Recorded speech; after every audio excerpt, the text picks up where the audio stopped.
Distraction distraction distraction distraction क्या होता है? हर वो चीज़ जो आपके और आपके गोल के बीच में एक रुकावट बन के खड़ी होती है उसे हम डिस्ट्रैक्शन बोलते हैं। It can be anything like your mind, your laziness, your friend, your mobile, anything. And आज की इस वीडियो में आपको 3 रूल्स बताने वाला हूँ टू ओवरकम डिस्ट्रैक्शन। और ये मैं आपको प्रैक्टिकल एक्सपीरियंस, अपने पर्सनल एक्सपीरियंस से बता रहा हूँ। सो अगर आप इनको फॉलो करेंगे डेफिनेटली आपको बहुत अच्छा रिजल्ट मिलेगा। The first thing is keep your self in uncomfortable zone. इसके कहने का मतलब क्या है, मैं आपको एक स्टोरी समझाता हूँ। मेरी पर्सनल स्टोरी है। तो जब मेरे बोर्ड एग्जाम थे क्लास 10th के, तो मैं क्या करता था कि धूप में जाता था। ऐसे मुझसे पढ़ाई नहीं हो पाती। ये डेडिकेशन के साथ मैं अपनी छत पे बैठ जाता था कि जब तक ये मेरा चैप्टर कंप्लीट नहीं हो जाएगा। फॉर एग्जांपल उस टाइम पे मैं सोशल साइंस ज़्यादा पढ़ता था। तो सोशल साइंस का जब ये चैप्टर कंप्लीट हो जाएगा तभी मैं उससे नीचे जाऊँगा, छत से नीचे जाऊँगा।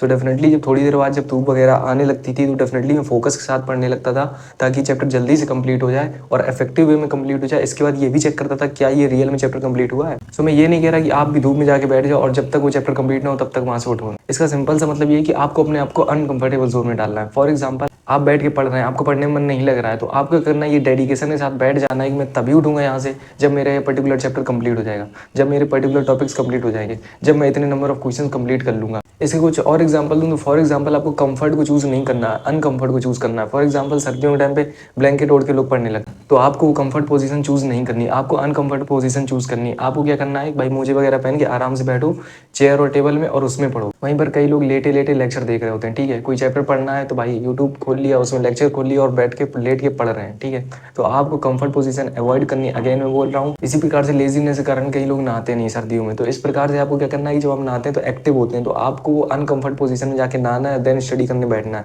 बिकॉज अगर आप नहीं नहाएंगे और ऐसे ही स्टडी करने बैठेंगे तो अगर हम कंपेरिजन करें नहाने की तो डेफिनेटली थोड़ी सी लेजीनेस ज्यादा रहेगी। उम्मीद करता हूँ आपको ये वाला पॉइंट अच्छा समझ में आया होगा। The next rule is focus on task not on time. कई लोगों के साथ क्या होता है कि फॉर एग्जांपल मेरे साथ ही होता था, मैं 4-4 घंटे पढ़ने के लिए बैठ जाता था, बट एक्चुअल में जो मैं पढ़ पाता था वो सिर्फ 1 घंटे, शायद 1 घंटे फोकस से। सो अगर आपको इस चीज़ को अवॉइड करना है, अपने टाइम वेस्ट को अवॉइड करना है, आपको लग तो रहा है कि आप 4 घंटे पढ़ रहे हैं बट डेफिनेटली आप 1 घंटे भी अच्छे से नहीं पढ़ रहे हैं, ये चीज़ काफ़ी ज़्यादा निगेटिव इंपैक्ट डालेगी आपकी स्टडी प्रिपरेशन में। सो आपको क्या करना है कि आपको टाइम पर फोकस नहीं करना है, टास्क पर फोकस करना है। आपको जब पढ़ते हुए बैठना है तो आपको ये डिसाइड करना है कि मुझे इतने टास्क कंप्लीट करने हैं, ना कि इतना कि मुझे इतने घंटे तक पढ़ते रहना है। अगर आपको चेक करना है कि आपने पूरे दिन में कितना पढ़ा, तो आपने ये देखना होगा कि आपने कितने टास्क इफेक्टिवली कंप्लीट किए, ना कि ये कि कितनी देर आप बैठ के कॉपी लेके बैठे रहे। और इसके बाद उसको चेक भी करना है। For example active learning method से आप उसको चेक भी कर सकते हैं कि भाई आपने जितने टास्क कंप्लीट किए, एक पेज लेके बैठो, उसमें लिखो आंखें मीच के भाई क्या क्या आपने पढ़ा है। इससे डेफिनेटली आपका चेक भी हो जाएगा, इससे एक्चुअल पढ़ाई आपने कितनी की ये भी आपको पता चल जाएगा। तो आपको बेसिकली टास्क पर फोकस करना है, ना कि बहुत ज़्यादा टाइम पर। The third rule is give dopamine as a reward. Dopamine का पूरा कॉन्सेप्ट क्या होता है, अगर आपको ये समझना है तो आप ये वाली वीडियो जाके देख सकते हैं। इसमें मैंने पूरी तरीके से अच्छे तरीके से समझाया किस तरीके से आप डोपामिन के ऊपर अच्छा सा कंट्रोल पा सकते हैं। बट उस चीज़ को नहीं देखना है तो मैं इतना ही बोलने वाला हूँ। डोपामिन बेसिकली वही सारी चीज़ें होती हैं जिनसे आपको अच्छा फील होता है। और अगर आपका गोल स्टडी करना है तो डेफिनेटली ये एक नेगेटिव इंपैक्ट डालती है आपकी स्टडी पे।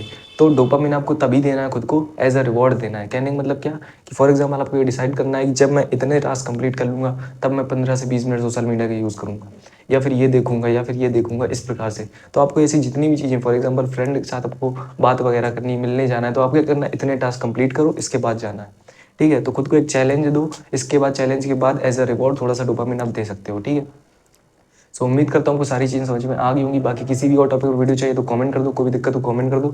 चलिए दोस्तों, मिलते हैं किसी और वीडियो में, तब तक के लिए बहुत बहुत धन्यवाद।